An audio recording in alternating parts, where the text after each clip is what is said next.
Alright, these are the ones I warned you about with this reaction time. Why do I like these? Because you have to do a constant velocity and an acceleration problem all in one. So, trying to find total stopping distance, which is displacement. So for the first, oh my golly, Wally. For the first part, it's a constant velocity. We'll call that part 1. V equals d over t turns into d equals vt. My velocity, now I put some miles per hour in there just to give you an idea of what these are. These meters per second are pretty accurate to the miles per hour. So 13.4 meters per second. Don't use the miles per hour. We don't have our time in hours. We'd have to convert, and that's a bummer. And I'm traveling at that constant velocity for 1.4 seconds before I hit the brake pedal. And you should find that's about 18.8 meters. Now the second part, part 2, is an acceleration, deceleration to be honest with you. And what happens here is that's this, Vf squared equals Vi squared plus 2a change in x. And if I want if I want to find change in x, it's going to be Vf squared minus Vi squared divided by 2 multiplied by your acceleration. My final velocity is 0 because I come to a stop. My initial was that 13.4. Don't forget to square it. And my acceleration on this bad boy was negative 7.5. Why negative? Because I'm slowing down, which gives you a negative up top and a negative down low, which gives you a positive change in x. 13.4 squared divided by 15, you're going to find yourself having about 12 meters. But I have to add that to my 18.8 from part 1, which gives me a overall 30.8 meters. Not sure why I gave us the second one of these, but I did, so let's just do it and be done with it. Constant velocity, d equals vt. My v now, I'm sped up. I'm trying to show you guys that when you go fast, you got to be careful because your stopping time really increases. 17.9 is about 40 miles per hour. Some of you in class told me to do that. If you're, what's that? If you're on your phone, you might be not look up for 3 seconds. You're going to be cruising along for 53.7 meters. That's quite a bit different than before, wasn't it? Part 2 is an acceleration. I'm just going to do it. Your change in x equals Vf squared minus Vi squared over 2a. Final velocity is 0. You came to a stop. And your initial was at 17.9 this time. Don't forget to square it. You can still stop with the same car at a negative 7.5. And then your change in x for this part turns out to be 21.4 meters. But don't forget about the 53.7 meters that you were cruising along at for a total 75.1 meters as compared to part 1 where you're going 30. So it's over double the stopping distance. So be careful. Love number 3.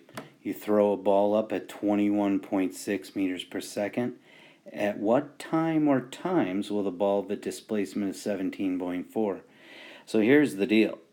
When you throw a ball up and I look at my position time graph, it's going to hit at 1 time, T1, and then back down on the other side, it's going to hit at T2. Well, how do we get that out of a math problem? You have to grab change in x equals VIT plus 1/2 AT squared. My change in x is 17.4 meters. My VI is 21.6 meters per second. I don't know my time. Then I have my 0.5 times negative 9.8 meters per second squared. Got rid of my negative there. It's still there. And then this is t squared. What's going to happen is, let's do this math and get 17.4 meters equals 21.6 meters per second connected to a t. And then this is going to be negative 4.9 meters per second squared t squared. If you've ever seen this before, this is that quadratic that you did so much in math class with. I am going to set this equal to 0, and I'm going to get 4.9 meters per second squared. I moved this to the other side, added it to both sides. Then I had to subtract that from both sides, 21.6 meters per second t, and then I had to leave that alone, plus 17.4 meters. So, the most important part here I left off. Sorry. There's a t squared here, and that's a negative. So here's my t squared, here's my t. This is a quadratic. Throw that into a quadratic solver. You're going to get t1 equals, your calculator might have it. You can go to Google, 3.3 seconds. I just love these, you know I do. And 3.3, I don't know why I wrote that one first. The other one would be 1.06 seconds. So it's going to hit it on the way up, and it's going to hit it on the way down. Woo-woo.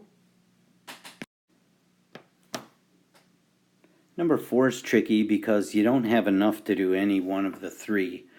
We're trying to find change in x, displacement. I can't do it with 2 because I don't have an acceleration. I can't do it with 3 because I don't have an acceleration as well. So I'd have 2 unknowns with both. But what I can do, I can kind of get tricky with this and find an a with change in v over t, which didn't we decide is vf minus vi over t. And I can find an acceleration. So 27.4 meters per second. I have to subtract off 12 meters per second. And the time that it did that would be 5.8 seconds. You're going to get an acceleration of 2.7, that's a 2, believe it or not, meters per second squared. Now you can throw this bad boy into vf squared minus vi equals vi squared, plus 2a change in x. My final velocity was 27.4 meters per second. Square it. My initial was 12 meters per second. Square it. Plus 2, my a, I just solved for that. Pretty tricky, huh? And then change in x is all by itself.